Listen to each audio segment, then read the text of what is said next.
केंद्र सरकारकडून दिल्ली बॉम्बस्फोट दहशतवादी हल्ला म्हणून घोषित प्रकरणाचा वेगाने तपास होणार, केंद्रीय मंत्री अश्विनी वैष्णव यांची माहिती। पंतप्रधान मोदींकडून दिल्ली स्फोटातील जखमींची भेट, मोदींकडून एलएनजेपी रुग्णालयात जखमींची विचारपूस। लाल किल्ला स्फोट प्रकरणातील 300 किलो स्फोटक अजूनही गायब, शोध सुरू। अतिरेकी डॉक्टर 2 वर्षांपासून स्फोटक जमा करत होते। शिवाय दिल्ली ब्लास्ट प्रकरणात जम्मू काश्मीरमध्ये छापेमारी, शोपियामधील जमाते इस्लामवर पोलिसांचा छापा। दिल्ली स्फोटाचे कनेक्शन तुर्की आणि अफगाणिस्तानपर्यंत, जैशचं हेडक्वार्टर उडवल्याचा बदला म्हणून बॉम्बस्फोट। डॉक्टर उमर नबीच्या पासपोर्टच्या तपासातून तो तुर्कीला गेल्याचंही समोर। डॉक्टर मुझम्मिल आणि डॉक्टर उमरकडून जानेवारीत लाल किल्ल्याची रेकी, 26 जानेवारीला लाल किल्ल्याला लक्ष्य करण्याचा त्यांचा विचार होता। मुझम्मिलच्या चौकशी दरम्यान मोठा खुलासा। दिल्ली स्फोटाचा आणखी एक सीसीटीव्ही समोर, ब्लास्ट होताच सीसीटीव्ही बंद पडल्याचं दृश्यांमधून कैद। डॉक्टर उमरची I-20 कार 10 दिवस अल-फलाह विद्यापीठाच्या परिसरात होती। स्फोटाच्या षडयंत्रामागे 5 डॉक्टरांवर आरोप, अल-फलाह विद्यापीठात पोलिसांकडून चौकशी। दिल्ली स्फोट प्रकरणी परवेज अन्सारीच्या घरी छापेमारी, परवेज अन्सारीच्या घरातून 6 मोबाईल जप्त। दिल्लीतील स्फोट प्रकरणाचा तपास एनआयएकडे, एनआयएकडून 10 जणांचं पथक स्थापन, मराठमोळे अधिकारी विजय साखरे यांच्या नेतृत्वात होणार तपास। दिल्ली स्फोट प्रकरणातील मृतांना एकनाथ शिंदेंकडून श्रद्धांजली, हल्लेखोरांचा खात्मा केल्याशिवाय सैन्य शांत बसणार नाही, उपमुख्यमंत्री एकनाथ शिंदे यांची प्रतिक्रिया।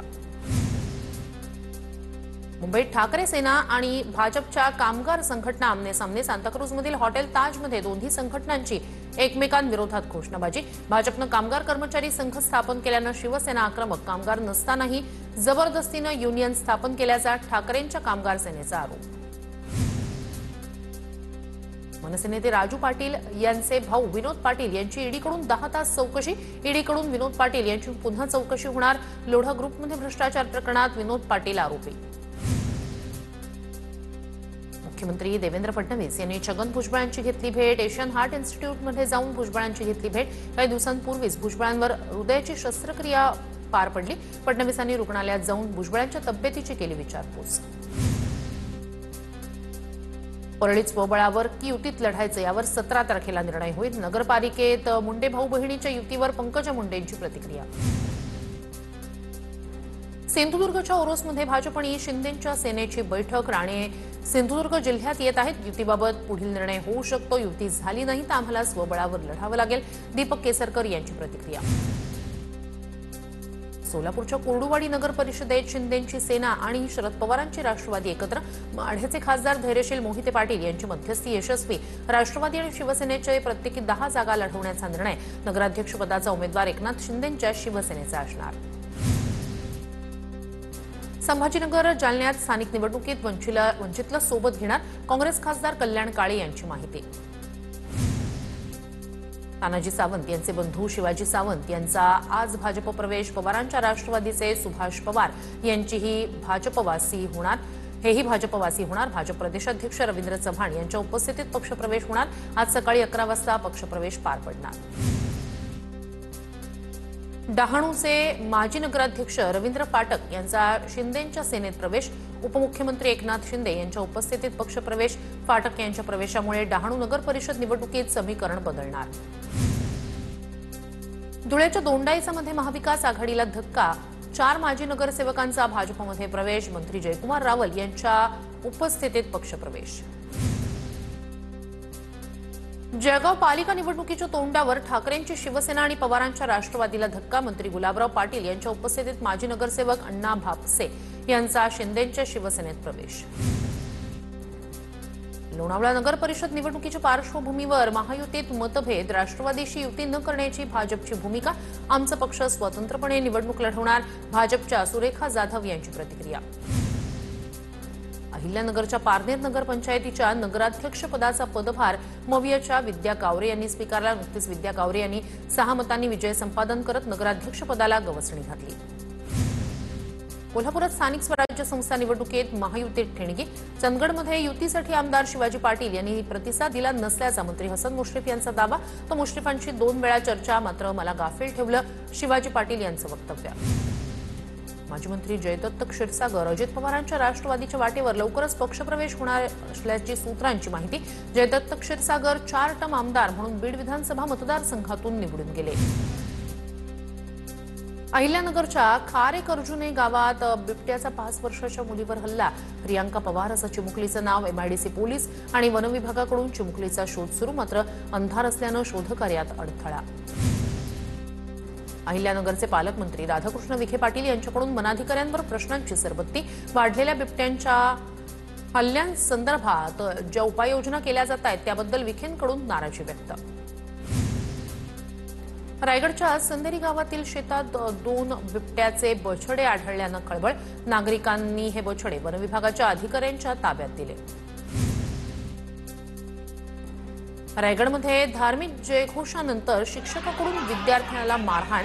पालक आणि ग्रामस्थांच्या संतापानंतर शिक्षकानं माफी मागितली। दादरी सागरी पोलिसांकडून शिक्षकावर गुन्हा दाखल। मुंबईच्या मुरुड नाका परिसरात बांधकाम इमारतीमधून लोखंडी रॉड कोसळून एका व्यक्तीचा दुर्दैवी मृत्यू। प्रिव्हिलोन या विकासकाकडून काम सुरू होतं। इमारतीच्या 7व्या मजल्यावरून लोखंडी रॉड पडली। पिंपरी चिंचवडमधील चरहोली अलंकापुरम चौकाजवळ गोळीबार। मित्रांकडून झालेल्या गोळीबारात नितीन गिलबिलेचा मृत्यू। प्लॉटिंग व्यवसायातील वादातून गोळीबार झाल्याची प्राथमिक माहिती।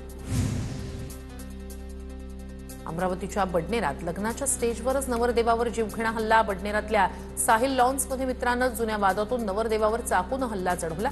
लग्नात उडत असलेल्या ड्रोननं हल्लेखोरांचा केला पाठलाग।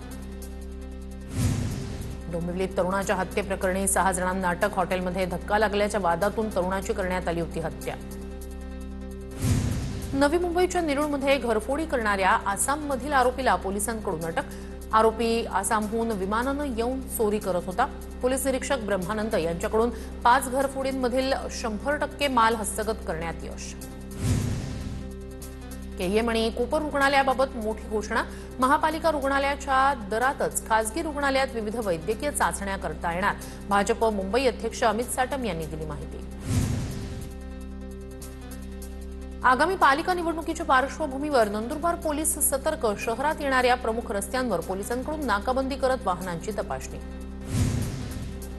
धुळ्याच्या साक्री तालुक्यात रब्बी हंगामाची उशिरा सुरुवात। यंदा तालुक्यात 21,840 हेक्टरवर रब्बी पिकांची पेरणी होणार। कोल्हापूरच्या इचलकरंजी शहरात 8 दिवसातून एकदा पाणी येत असल्यानं नागरिक हवालदिल। पाण्याचा प्रश्न गंभीर बनल्यानं सामाजिक कार्यकर्त्यांकडून प्रश्न उपस्थित। सिंधुदुर्गच्या आंबोलीत दुर्मिळ खवल्या मांजराला वनविभागाकडून जीवनदान। वनविभागाच्या पथकानं खवल्या मांजराला भटक्या कुत्र्यांच्या तावडीतून सोडवलं। आंतरराष्ट्रीय स्तरावर खवल्या मांजराचं अतिशय दुर्मिळ आणि धोक्यात असलेल्या श्रेणीत वर्गीकरण।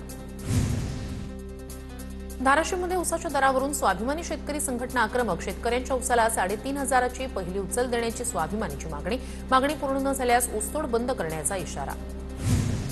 नागपूरच्या सोनेगावमध्ये दुचाकीची चोरी करणाऱ्या चोरट्यांचा पर्दाफाश। यवतमाळमधून येऊन नागपुरात चोरी करणाऱ्यांना अटक। शिंदेच्या शिवसेनेतून भाजपमध्ये गेलेल्या अनंता शिंदेंवर विनयभंगाचा गुन्हा दाखल।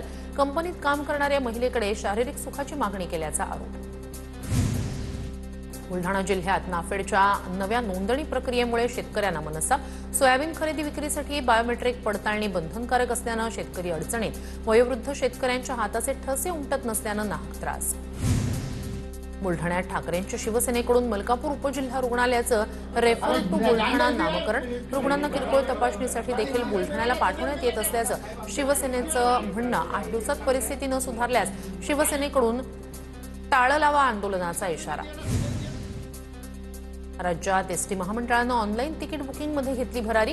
दिवाळीत एसटीच्या ऑनलाईन तिकीट विक्रीला प्रवाशांचा विक्रमी प्रतिसाद। ऑनलाईन तिकीट विक्रीतून एसटीला 21,44 लाखांचा महसूल जमा।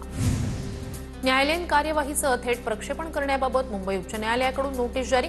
संबंधित खंडपीठाच्या न्यायमूर्तींच्या संमतीशिवाय थेट प्रक्षेपण करता येणार नाही, उच्च न्यायालयाचे निर्देश। मुंबईतील 4 विभागांमध्ये शुक्रवारपासून 22 तास पाणी पुरवठा बंद। पाण्याचा काटकसरीनं वापर करा, महापालिकेचं नागरिकांना आवाहन। 15 नोव्हेंबर सकाळी 8 वाजेपर्यंत पाणी पुरवठा बंद राहणार। सांगलीत दलित महासंघाचे अध्यक्ष उत्तम मोहिते यांची वाढदिवसाच्या दिवशीच हत्या। हल्ल्यानंतर संतप्त जमावाकडून हल्लेखोर शाहरुख शेखला बेदम मारहाण। निठारी हत्याकांडातील सुरेंद्र कोली सुप्रीम कोर्टाकडून निर्दोष घोषित। कोली विरोधात पुरेसे पुरावे नसल्यानं कोर्टाकडून निर्दोष सुटका।